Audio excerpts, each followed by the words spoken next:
66 to 67. Ayan guys. So yan yung ating percent na signal. Okay.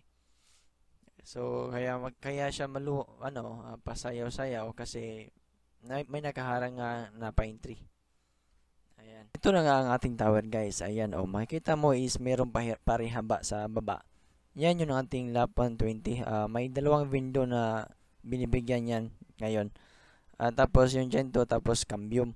Hindi ko pa natanggal yung Gento kasi tinamad ako umakyat. Kaya dyan lang muna yan. Hindi ko pa yan gagamitin. Okay?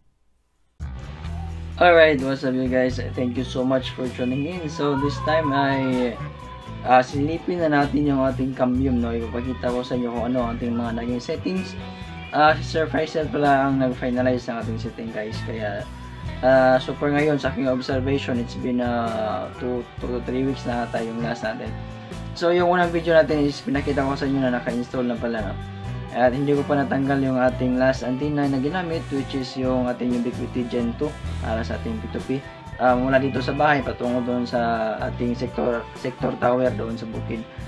Okay, so ipakita ko sa inyo guys yung ating simulation gamit ang ating Airlink.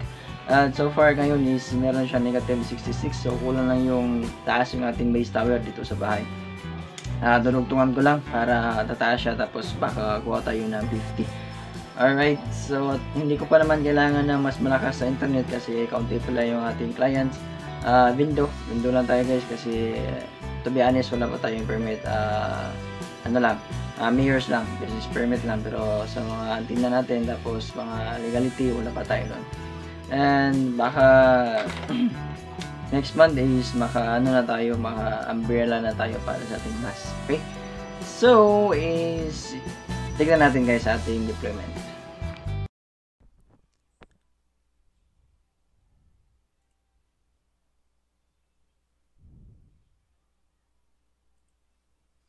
Alright, so ito na nga yung ating simulation gamit ang ating UISP Design Center mula kay Ubiquiti.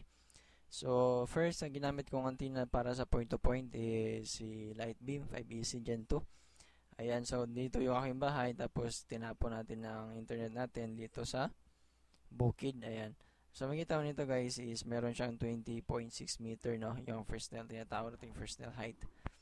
Okay, so guys, next video natin is ituturo ko sa inyo kung ano ang tamang paggamit ng itong Airlink. So ngayon is ipakita ko lang sa inyo kung ano ang aking naging topology, no? Nitong aking setup. Ngayon is Cambium na tayo guys, kaya sobrang ganda sana ng signal, pero dahil dito sobrang malas lang dahil may ito. Yung first nail height niya is 19.3 meter. Meron itong mataas na pine tree. Nako.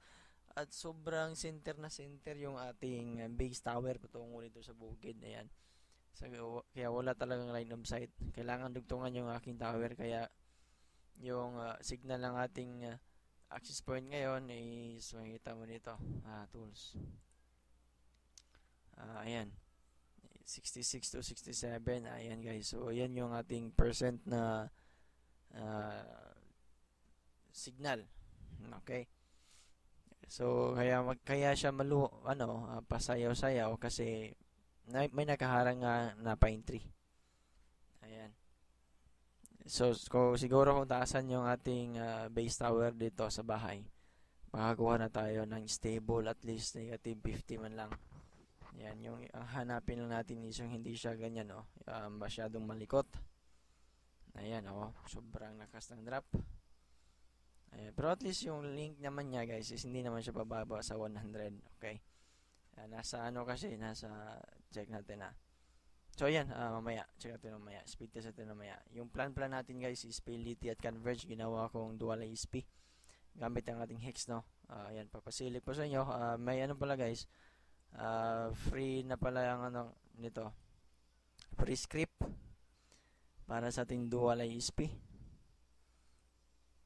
Ayan, so Fidelity yung 1, tapos Converge para lang sa mga channel members natin guys. May free script ko ito. Fidelity at Converge, the same gateway guys. Sobrang nahirapan ako sa kalisod nito ng ginawa ko. same na rin yung may nagpa-assist sa akin, si Sir Noel pala, shoutout sa iyo sir. RB4011 yung kaniyang Microtech, tapos ginawa nating dual ISP para sa dalawang Starlink niya. Ayun, gumana na naman. Ayan. So free script po guys para sa ating mga channel members. Okay. So patuloy tayo dito sa ating Airlink. Okay.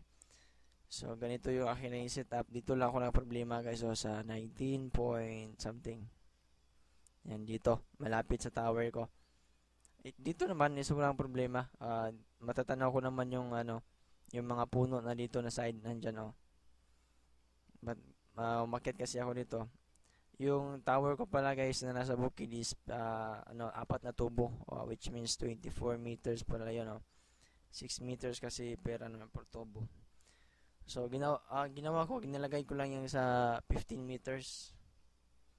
Tawag doon. Oo. Para yung taas naman ng yung iba.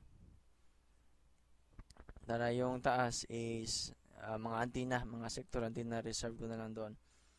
Ayan. So kasi guys, sobrang pangit kasi ng signal kapag magkalapit ng ating mga antenna sa ating tower.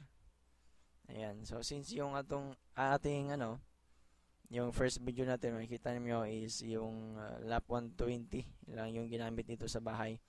Dito na side. Kaya yung height ng ating cambium is nasa mga 20 meters. Ayan. Tapos yung nasa baba yung ating yung lap 120. Okay, so bukid naman baliktad kasi nasa taas yung sector antenna, tapos nasa baba yung cambium. At matatanaw naman niya yung ating dito lugar, yung mga puno. Kaso nga lang is yung ating base antenna, yung access point natin natabunan talaga ng pine tree. Okay, so taasan natin mamaya. Ngayon i-test natin guys kung magkano ang speed test. Ayan, sa negative 66 yun Magkano ba speed test nito ayan, wireless link test. So, active clients yan guys. Ayan, so mga bindo yan guys. 18 items. Ayan. Hindi pala kasali ito, ang dalawa. So, dapat 15 lang to Ayan, itong TV. May 18 minus 3. So, desktop yung computer natin. Tapos ito yung ating half light na nakabilan. Para sa window natin sa bahay. Okay. So, speed test natin yung ating cambium. Yan, link test. Okay, madalian lang. Okay. Temporary loss. Ayan. So, start natin. And makita mo ito pala guys. So, itong graph na to is pala to. Nakukonsumo ng daily consumption. Ayan. So, okay, nag-speed test tayo. Ayan, umabot sa 200. Ayan, 211, 202 yung download, upload niya. Okay, di na masama guys kasi kaunti pala yung ating tawag nito client. Tapos yung ating plan is residential pa lang. Residential na converge, tapos residential na PLDT 150 Mbps. Kaya hindi masama yung ating link. At kung gagawin nating negative yan baka mag-negative 55 yan, ubos ang ating internet dito sa bahay, di ba? Kaya as is lang muna yan. Baka next month pag additional tayo ng piso wifi. Okay. Okay, so ano ba naging setting natin dito guys? Okay, so simulan natin dito sa access point niya guys. Mga importante na settings is dito makikita sa configuration, tapos sa radio. Ayan. Of course, general radio mode is access point, driver, EPTP paster. Ayan, for subscriber. Tapos yung country guys is hindi siya specified para yung mga frequencies magagamit natin lahat. Okay. So ganito kasi mangyayari guys dito sa asan na ba yung wireless natin mamaya. Okay. So, ayan. Unspecified yung country guys para makagamit tayo ng iba't ibang frequency. Kasi kapag mag-specific ka lang ng isang country dyan, may rules and regulation kasi sa wireless na sa ibang country is dapat iba-iba yung mga frequency na allowed. May mga frequency kasi na hindi allowed sa isang country, guys. Kaya other lang yung ilalagay natin. SSID is 2.2 ayan. Kayo na bahala, pwede naman itong palitan ng kahit anong SSID. Ang SSID, ito yung mag-appear sa ating station antenna na mag-bridge yung ating station na cambium. Okay, so miles yung pwede naman kilometer. Yan.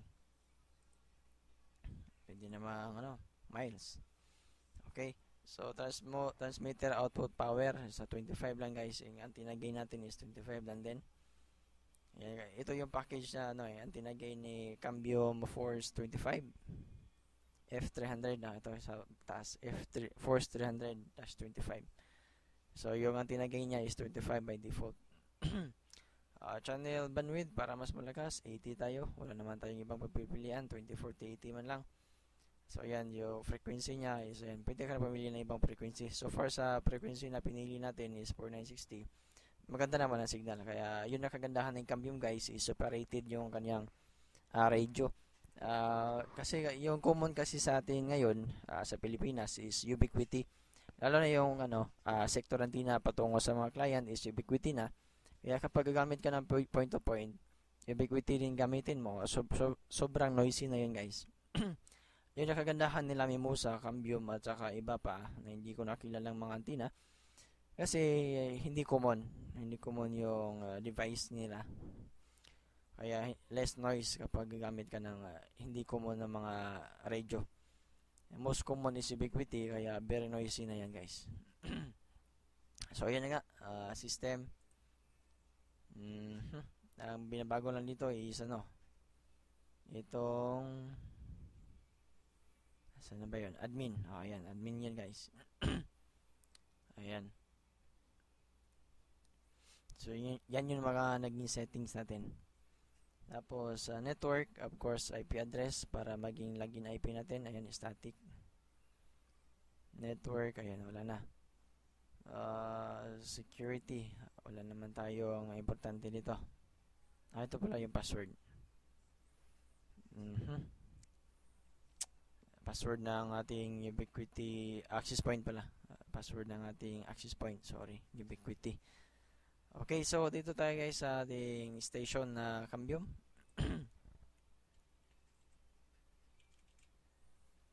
yan yung ito yung nasabi ko, guys. Yung ibang setting ng Cambium is ginawa nila, guys. Ayan, configuration, tapos asan na ba yun?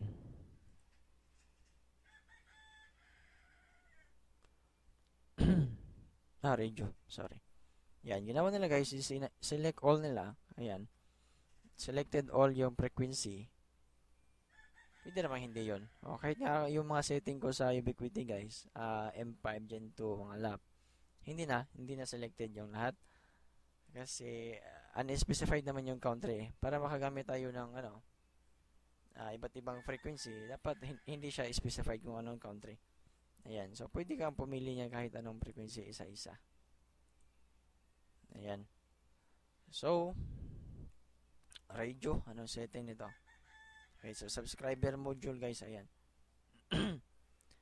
So dito mag-a-appear yung ating access point dito na side. Tapos i-type mo lang yung pre-shared key para maka-bridge na yung ating station.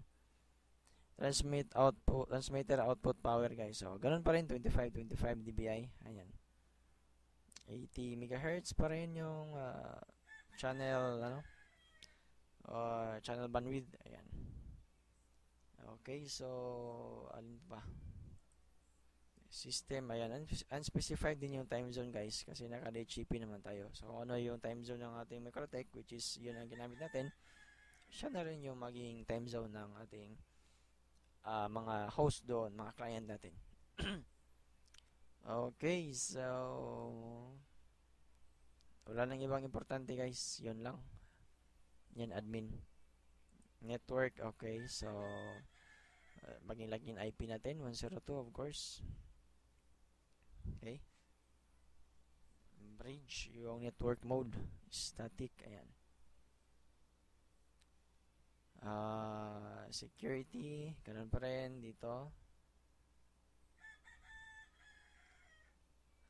So ano lang, automatic na doon siya. Ayan. Nakikita mo dito sa ating i-align, the same pa rin. Oops, like this. Ayan. Okay, so thank you so much guys for watching no sa ating video. So ito lang yung aking masishare ngayon guys, is naka-cambium na tayo. Wala pa kasi tayong mas malaki ang budget para sa Mimosa. Mas maganda guys kapag point to point tapos malakihan na Mbps, mag-Mimosa na lang kayo. Pero mga 45k nga lang yung set Okay, so ito pala yung cambium guys is 30k. Mabibili nyo sa Shopee na 15k each, pero kapag set yung binili mo is baka discount ka ng 28k. Ayan. Tulad nung sa akin, nakuha ko ng 28k. Tapos plus shipping na 400 pa Manila to Mindanao. 400, 600 pala. Okay. So ayan, sa mga 28,600 yung overall gastos dito sa ating cambium. Ayan, makikita mo naman guys, sobrang ganda. Spectrum analyzer, ayan. Sobrang liit pa ng red niyan guys. Ayan Yung red is very noisy yan guys. Ayan, makita mo.